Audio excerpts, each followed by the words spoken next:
On est présentement à la première montréalaise du film 1,54.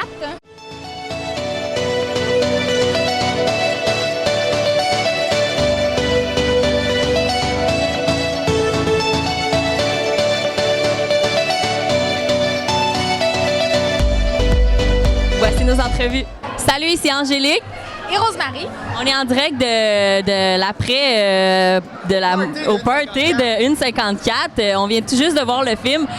Bravo, c'est un très, très, très bon film et j'invite tout le monde à aller le voir à sa sortie le 13 octobre. Bravo.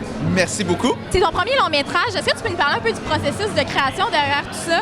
Oui, ben le processus, en fait, ça fait 3 ans que j'ai travaillé pendant 3 ans de temps sur le scénario même, avec beaucoup de réécriture et tout ça, des gens qui me lisaient, qui me donnaient leurs commentaires, et pour travailler vraiment là-dessus. Par la suite, une fois que ça c'est fait, il y a tout le côté après pré-production, et après on tombe en production pour faire le film, raconter cette histoire-là du mieux possible, et après, ça dure à peu près comme 1 mois, mais après ça, il y a 6 mois de montage, de musique, de tout ça pour amener le film à faire quelque chose de vraiment ce qui est du mieux possible. C'est un gros travail, mais le résultat, par exemple, en vaut vraiment la peine. Félicitations. Puis tu as choisi le sujet de l'intimidation comme thème principal. Pourquoi est-ce que tu as choisi ce thème-là en particulier? Ben, en fait, moi, je voulais raconter l'histoire d'un jeune garçon de 16 ans qui est à l'école, qui se fait écœurer à l'école. Il a un peu la tête de Turc. Il est tanné de ça, il veut devenir quelqu'un.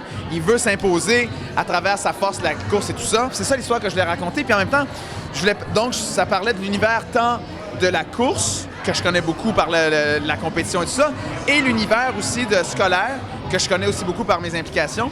Donc c'est vraiment pour ça, pour moi, de mettre ça ensemble. Parce que, tu sais, oui, il y a une thématique de l'intimidation, mais tu sais, c'est pas un documentaire. Tu sais, c'est une fiction. C'est pas mon réalisateur, c'est juste, mon but, c'est juste de voici, regardez l'histoire de Tim, embarquez dans son histoire, suivez son cheminement et jusqu'où il va. Et on est encore une fois avec Lou Pascal. Salut! 3e fois, enchanté. 3e, hein? Rechanté. Ouais. Donc, c'est la première de 1,54 à Montréal. Il y a le film a déjà joué. Mais est-ce que ça te rend plus fébrile que ça soit comme, tu sais, devant le public, puis plus... Je t'avoue qu'on arrive de la Belgique, on arrive de France, on a voyagé beaucoup avec le film, donc cette effervescence-là, on l'a connue à différents endroits. Là, je me sens juste calme, je me sens juste posé. C'est mon monde, c'est mon chez-moi, c'est vous, c'est... Fait que non, je me sens juste bien là-dedans, je suis relax. Là, ouais. Puis justement, comme tu viens de le dire, vous revenez de la Belgique et tout. Est-ce que vous êtes fatigué? Vous êtes revenu quand? Hier soir, on est mort, mais non.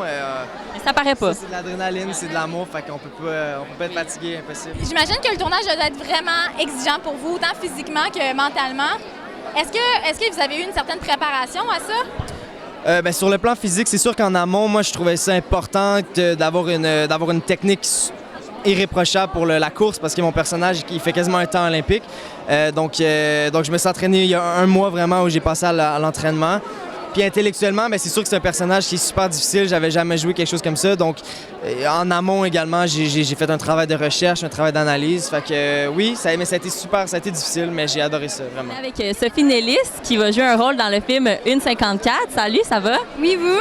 Oui, merci. Est-ce que tu es fébrile à l'approche de la sortie du film? C'est sûr qu'il y a un peu parce qu'on le montre au Québec, puis le film a voyagé un peu, mais de le voir au Québec puis de voir plein de mes amis là-bas, plein d'autres acteurs, on espère que ça va envoyer un bon message aux jeunes. Je suis sûre que oui. Est-ce que tu peux nous raconter une petite anecdote de tournage? C'est toujours les plusieurs questions parce qu'il y en a eu plein, mais je me souviens plus vraiment de ce qu'il y a eu, honnêtement. Des fois, on se mettait à chanter en gang, puis on décidait tous, on trouvait un nom de fruit. Fait qu'à mettons, moi, je disais pom, pom, pom, pom. Fait que là, quelqu'un embarquait avec carotte, carotte, carotte. Fait que là, on le faisait tous sur des sonorités différentes, fait que ça faisait comme une grosse chanson collective. Puis c'est ce que je me souviens qui était le plus le fun à faire. Des beaux moments en gang. Est-ce que tu es fébrile un peu à l'approche de la sortie officielle de Vraiment juste excité, très excité.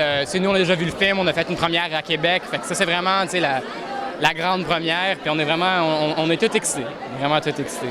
Il y avait une certaine préparation que tu as eu besoin? On a fait un peu de préparation vis-à-vis les scènes de l'école, parce que ça, c'était quand même un peu plus touchy, parce que c'était vraiment des vrais élèves partout dans l'école.